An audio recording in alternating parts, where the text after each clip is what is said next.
Hey there everyone, and welcome back to Kastology, the show hosted by yours truly where I look into obscure things and other stuff I like, either to try and give a new perspective to it, or to bring more awareness to it. In the mid-2000s, there was a lot of variety in animation. There was the good, there was the bad, and there were three main channels to see cartoons on: Nickelodeon, Cartoon Network, and Toon Disney. And since I've already focused on two of them, you'd think it would be logical for me to look at a Toon Disney show, right? Haha, wrong!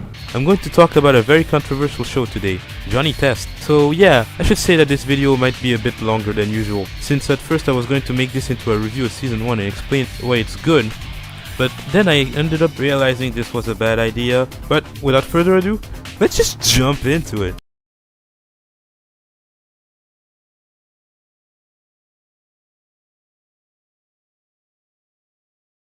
So what exactly is SoniKast? Well, it's about the life of a boy named Johnny Test. Okay, shut up, jeez. Johnny Test is a cartoon from 2005 about a kid named Johnny Test and his genius sisters who build inventions and test stuff on him. And that's the whole concept. This show has 7 seasons, if you count the revival that came out a few weeks ago, or actually I should say a few months ago by this point, and it has 3 runs. Yeah, we're already getting into the madness. First one was on Kids WB from 2005 to 2008. Second one was on Cartoon Network from 2008 to 2014, and now we're on the third one, Netflix, which started this year. So I'll start off with my thoughts on season 1. I decided to remove the review in this section because it just wasn't really well done. I'd rather give my overall thoughts on the season rather than giving bland and superficial reviews of each episode. But enough talk, here we go!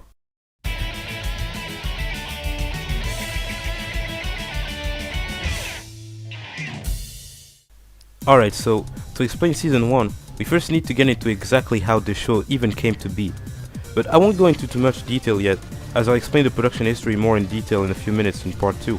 It all allegedly began in 1995 when Scott Fellows and David Straighten created the concept of Johnny Test and tried to pitch it to Nickelodeon. But the pitch was unsuccessful, and they went their separate ways. However, in 2004, Johnny Test came back as a pilot that was pitched to Kids WB, and it got picked up in 2005 for 26 episodes. So why did I spend so much time trying to explain the history? Well, it's mainly to shut down the accusation that it's a Dexter's Lab ripoff. 1. Johnny Test was created around the same time as Dexter's Lab. 2. The shows have 2 completely different structures and characters. And secondly, it's to put the show back in its context. There are literally so many things in this show that scream 90s, such as the overuse of extreme and the skateboarding culture, which I guess could be a 2000s thing as well. But enough beating around the bush. What do I think of season 1?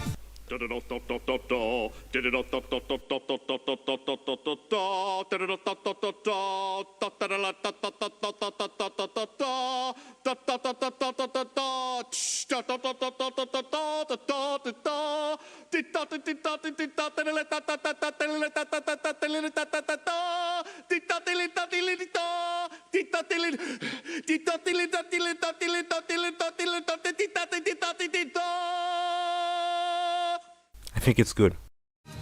There are a pretty big number of good episodes, and there are even a few great episodes. Now, what's the problem with this season? It's just unrefined. It needed an extra season to get properly onto its feet so that the writers get the hang of it. This is what makes season 2 extra worse in hindsight. It's almost a completely different show, and most people don't talk about that because when they saw Johnny Test on TV as a kid, they either didn't notice the difference or they switched the channel. Or maybe the season 1 episodes didn't air very often, that's also a possibility. Just imagine what season 2 could have been if the staff stayed the same as in season 1. I think a lot of people would have liked the show a lot more. On that topic, I should also say that no, I am not doing season 2. I have watched a few episodes of it and honestly, it was decent. The sound design is awful though. There's a guitar riff for every action, but at least it doesn't have the whip cracks. That's for season 4. The show is also a bit too hyperactive and fast-paced for me, which gives it a way different feel than season 1 in my honest opinion. You may now ask, but Kast, why did it get so bad? Yes, that's what you sound like, you goofy ass motherfucker. And this is when we get into the second half of the video.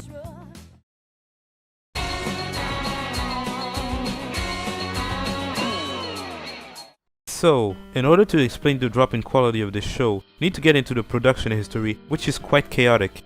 The first season of this show was produced by Warner Bros. Animation and Studio B Productions. But you see, as Kids WB and the WB as a whole were starting to fail in the mid-2000s, the channel closed and merged with UPN to become the CW. Because of this, most Kids WB shows either became handled by another studio or they were outright cancelled. Coconut Fred is an example of that. Yay me! No, not yay you, fuck you. What happened to Johnny Test? Well, it became Canadian.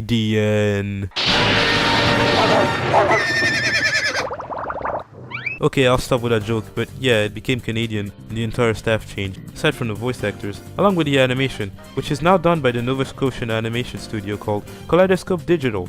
This makes the show give off a completely different vibe than it did in season 1. It's faster paced and the sound effects are rather obnoxious, as I was saying earlier, and the animation looks weird. The quality stays like this for 2 seasons. Oh, also it moved to Teletoon now, but it's still going on Kids WB, which is now a block on the CW. However, once season 4 comes, the budget gets sliced in half again now that Kids WB is officially over. This leads to another animation studio chain, Atomic Cartoons, which was briefly involved with the storyboarding in season 1. Now, I think their animation was bad here because they were trying to replicate the animation of Kaleidoscope, which was in turn trying to imitate the animation of Studio B productions with minimal success. And I mean, it's not like they couldn't do it, either way. But you didn't see my newest power!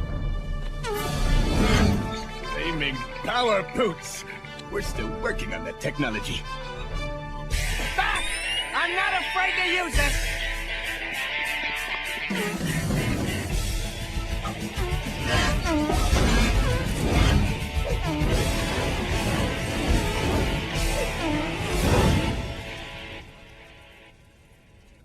I said I wasn't afraid to use you. Come with us. After that, the show kept this quality until the end of its run in 2014. Okay, fine, I'll address this.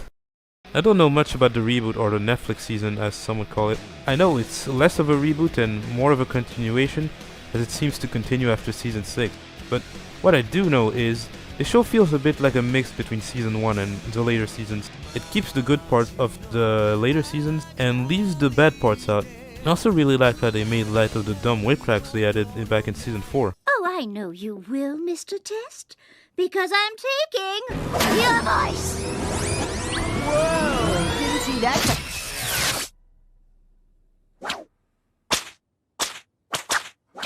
We've all had enough of those sounds, too. Ah, pure silence.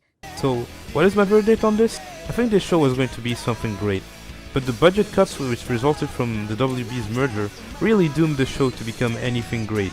It could have been a classic like the other mid-2000 shows, such as Billy and Mandy or Chowder.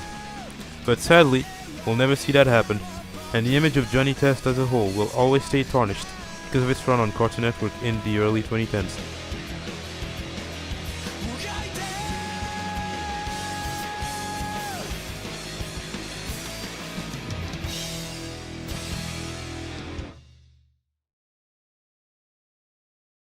Did you know that? There's a widescreen version of the season 1 intro. Now you know! Next time on Kastology.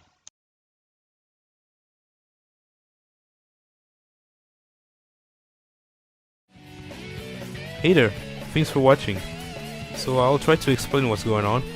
Well, basically when I made the original video, I had a cold, which made some things I say not very understandable, if you know what I mean. So basically I decided I should remake the video and also cut out that god-awful review part. Yeah, that's about it. Anyway, see ya later. Next episode's about Astro Boy.